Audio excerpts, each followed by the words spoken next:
strange buried in his upper thigh. When did you first realize you had an object or something inside you? But what happened was I started losing a lot of weight.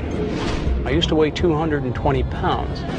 I weigh 140 pounds now. So I was losing tons of weight. I became extremely ill. If this is related to that, I want it out, A, and B, I want this thing analyzed 8 ways to Sunday to find out what the answer is. Well, what makes you think that this is UFO related? It's one of the possibilities I'm researching. When Jeff was 8 years old in 1967, both he and his father had witnessed a UFO sighting while living in Honesdale, Pennsylvania, near Scranton. My dad and I were standing on the banks of the Lackawaxen River fishing, and at treetop level, it came across. It was smoking from the back. It had a circular shape. It had a bit of a bowl to the bottom. Did you have any memory at all of when you sensed that nodule in your leg being put in? That's the oddest part about it. The VA said, consistent with shrapnel, never been in battle. So I don't have any reason why that could be there. But you do have experience with having a UFO sighting. Maybe that's the connection. When the team has the alleged implant surgically removed and analyzed, to their surprise, we actually detected radio frequency.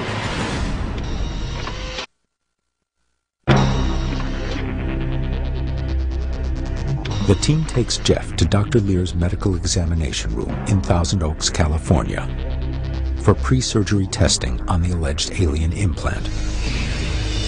Look for some radioactivity, electromagnetic fields, and things of that nature. So come on right on in. Very good. Jeff Harvey noticed a foreign magnetic object in his leg 4 years ago. When I noticed it, I thought, I'd really like to find out what the heck this is. So I talked to the doctors down at the VA. They said, oh, fatty cyst, don't worry about it, no big deal. And then for some reason, one day I thought, you know what? I wonder if it's metal.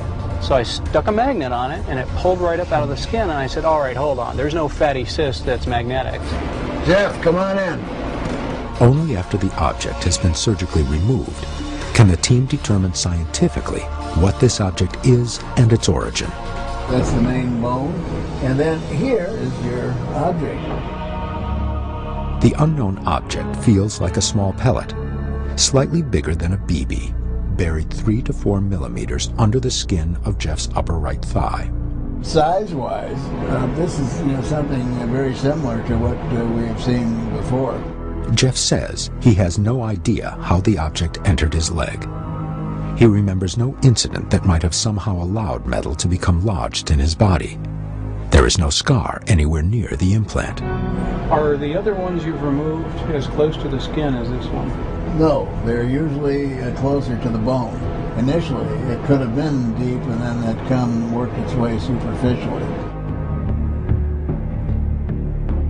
Before we go into surgery to remove the implant, we need to determine what this object really is. We need to do a few series of tests of magnetism and radio frequency. This is a 250-pound magnet, and with that we have quite a bit of magnetic force here. If this object will react to a magnetic field, it should pull it closer to the skin.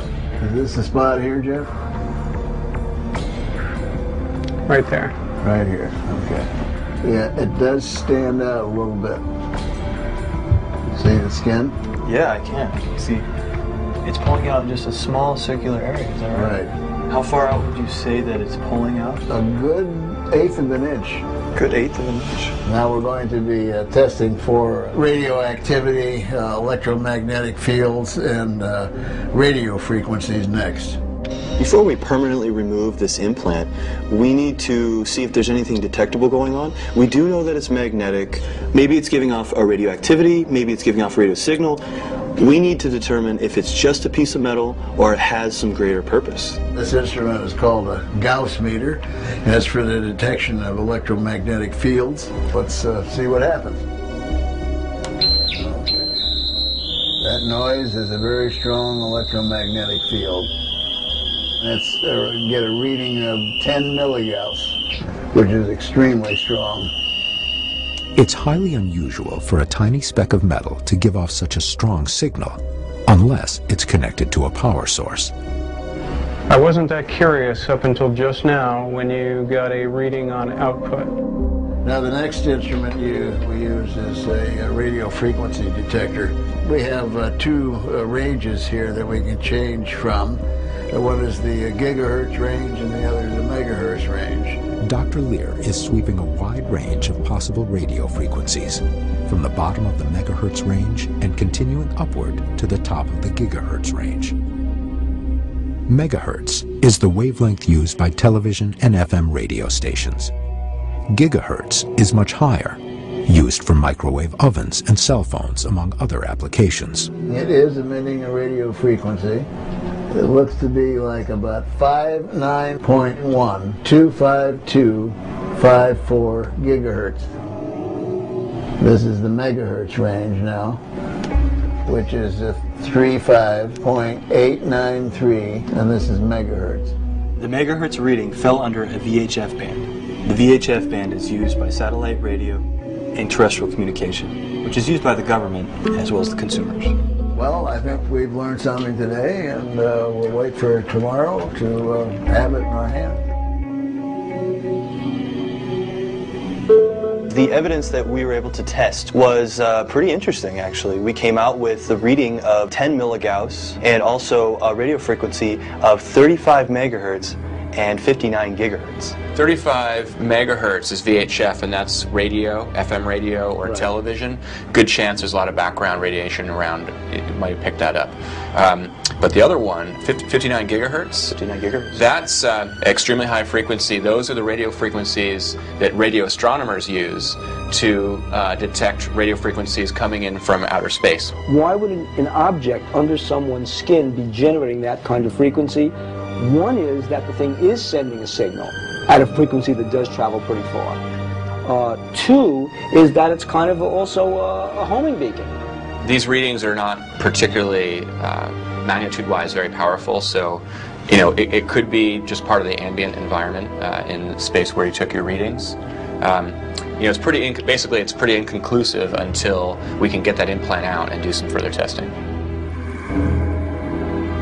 So here we are, Jeff, at the surgical suite. The systems are all ready. The surgical suite is ready to go, and I'm looking forward to seeing what we pull out. Before the operation, the medical team extracts blood from Jeff, so the object can be stored in the same fluid it was once immersed in. Okay, you're all set. All right, thank you. Actually, the first part, I want everyone to back up a little because I really have to find this thing. Dr. John Matriciano, a general surgeon practicing in Thousand Oaks, California, is conducting the operation. There we see it. There we go. Finally. Yeah. Now I'm going to use the local anesthesia. And we're going right to the spot we marked before. So we're going here. So I'll make a little nick with the skin.